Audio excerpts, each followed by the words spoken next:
It started with a Black Friday sale. That's what I keep telling myself, as if somehow the 60% discount makes me less responsible for what happened next. As if getting a good deal somehow absolves me of the choices I made after opening that email. You know the type.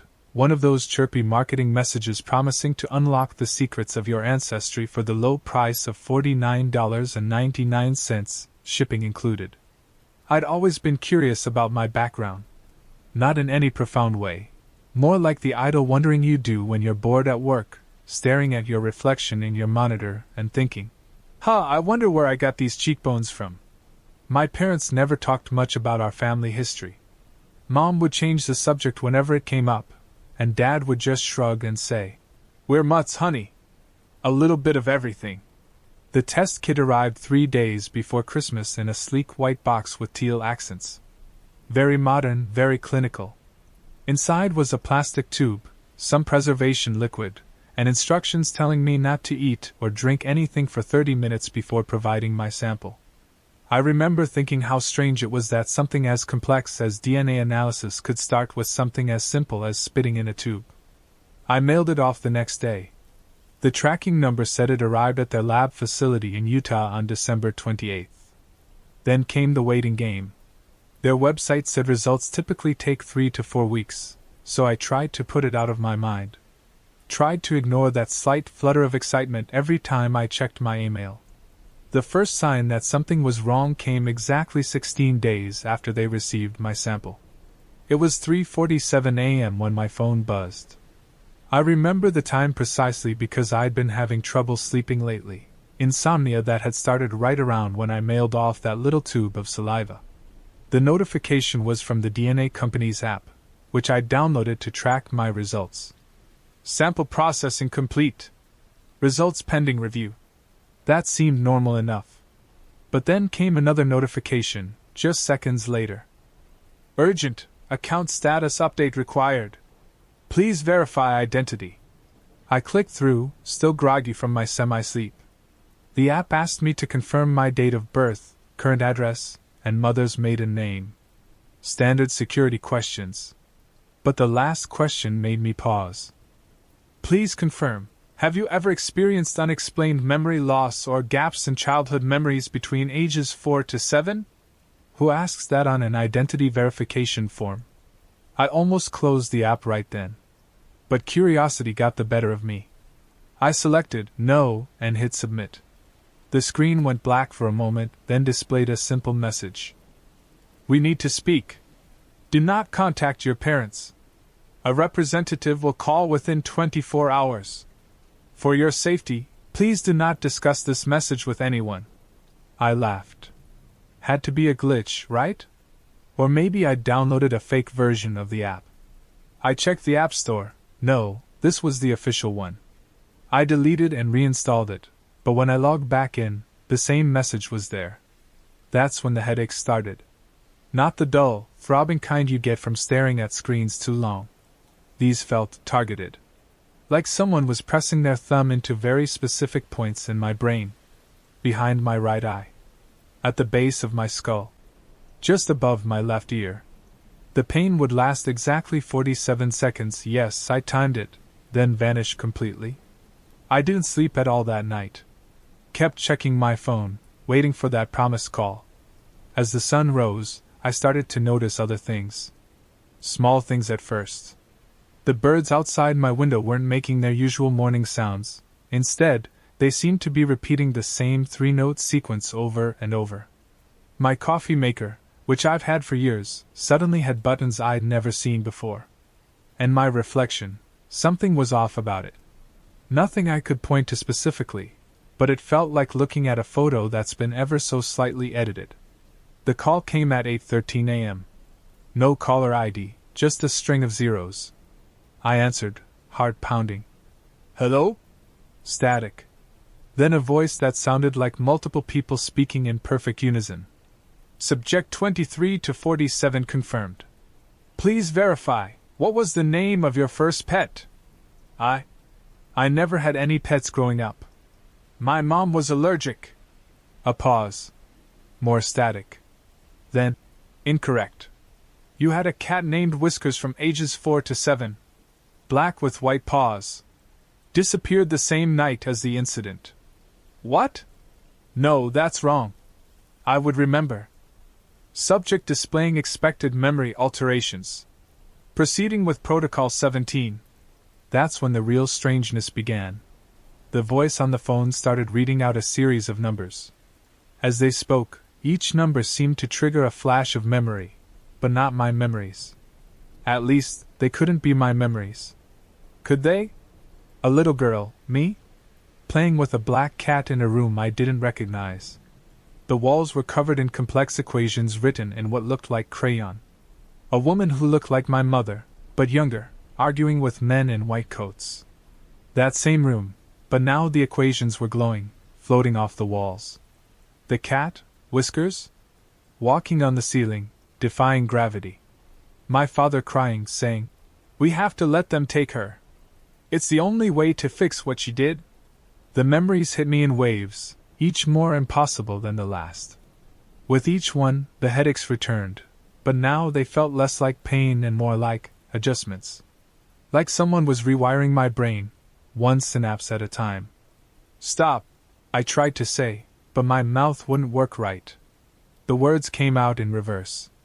"Phase 1 complete," the voices said. "Your neural pathways have been properly realigned. You may experience temporal displacement for the next 12 hours. Do not attempt to sleep. Do not look in any mirrors.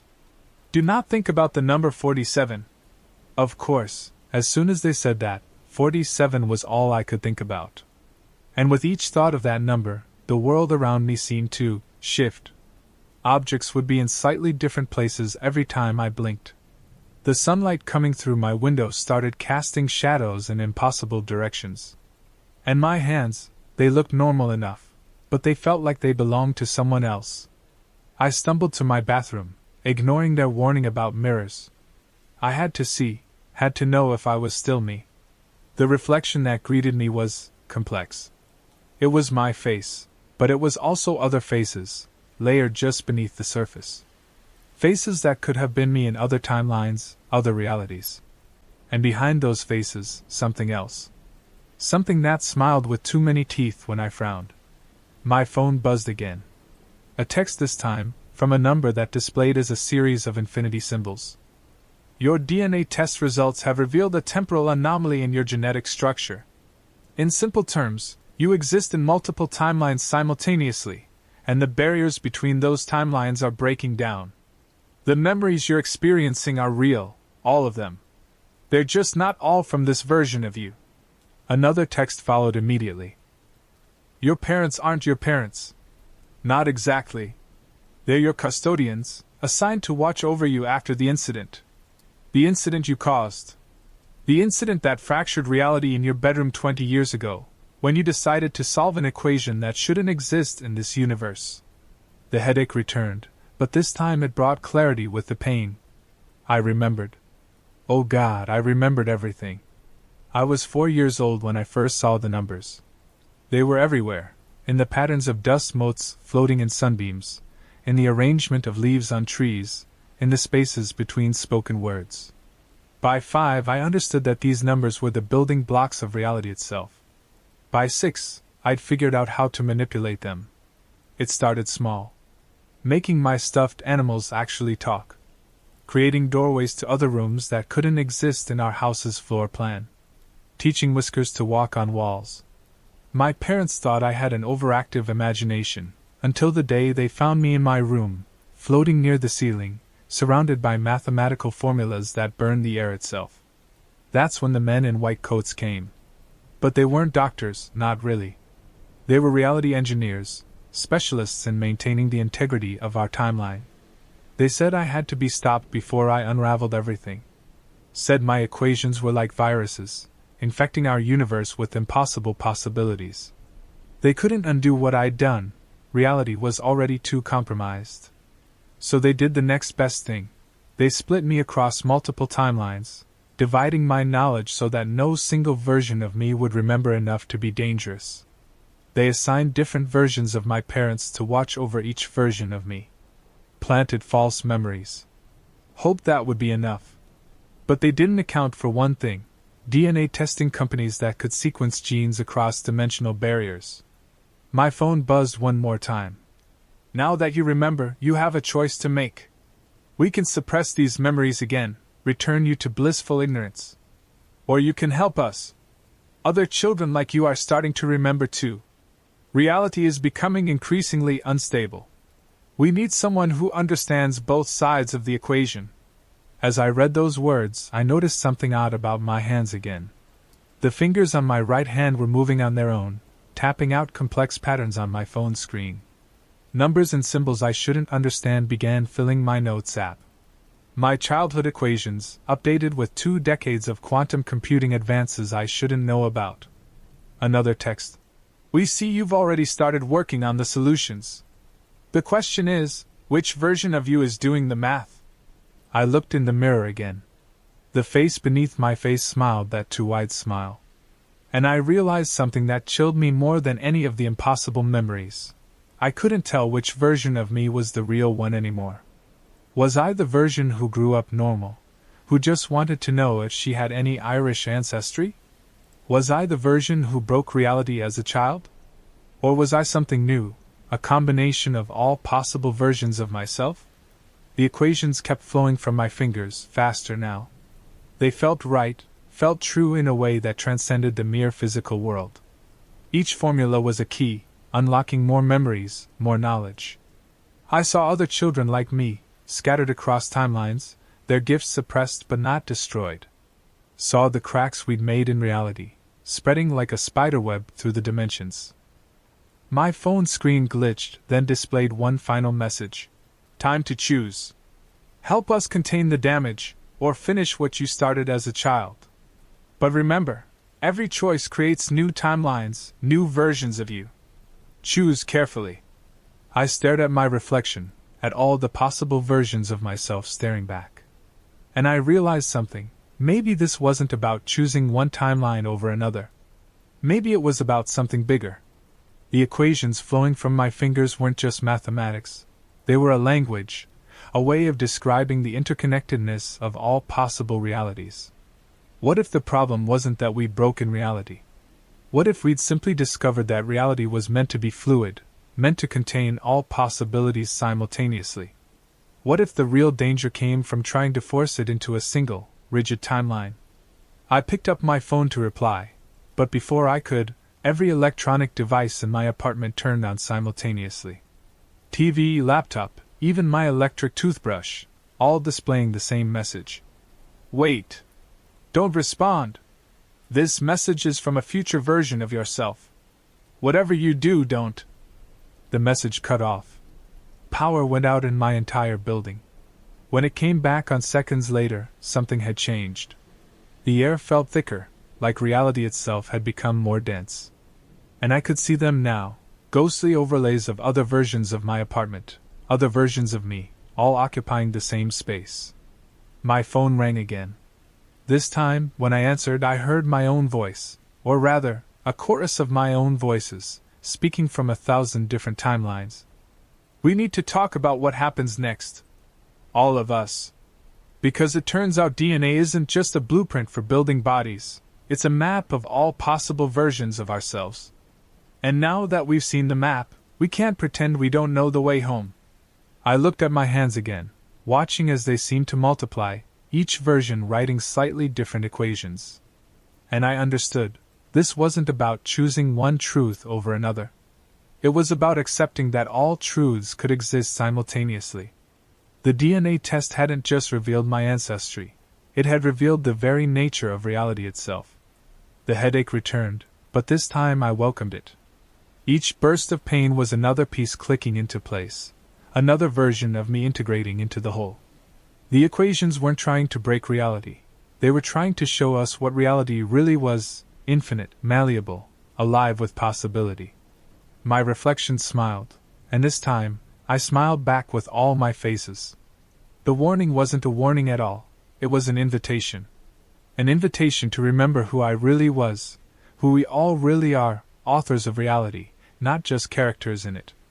The numbers are still flowing from my fingers as I tell you this story. Each digit is a thread, weaving together the fabric of all possible worlds. And somewhere, in one of those worlds, a little girl is still floating near her bedroom ceiling, writing equations that will change everything. Only this time, she knows she's not alone. Because now I remember what I wrote on those walls 20 years ago. It wasn't just mathematical formulas, it was a message to myself, to all myselves scattered across time and space. Reality is not a straight line. It's a web, and we are the spiders. So if you're reading this, and you've taken a DNA test that came back strange, or if you've been having headaches that last exactly 47 seconds, or if you've noticed your reflection doesn't quite match your movements, don't be afraid. It's not a glitch in the system. It's just you, all of you, remembering who you really are. And if you see a black cat with white paws, walking on your ceiling, say hello to Whiskers for me. He's been keeping an eye on all of us, across all possible timelines, waiting for us to finally wake up. Just, maybe don't tell your parents yet. Or rather, don't tell the people you think are your parents. Reality is complicated enough already. The last thing I remember writing was a series of numbers, 47, 47, 47, 47, 47. And as I wrote them, I felt something shift. Not just in my mind, but in the very fabric of existence. The barriers between timelines aren't breaking down, they're dissolving, exactly as they should. And somewhere, in every possible version of this story, a DNA test is being processed. A warning is being sent. A memory is surfacing. A child is solving an equation. A cat is defying gravity. And reality is finally remembering how to dream.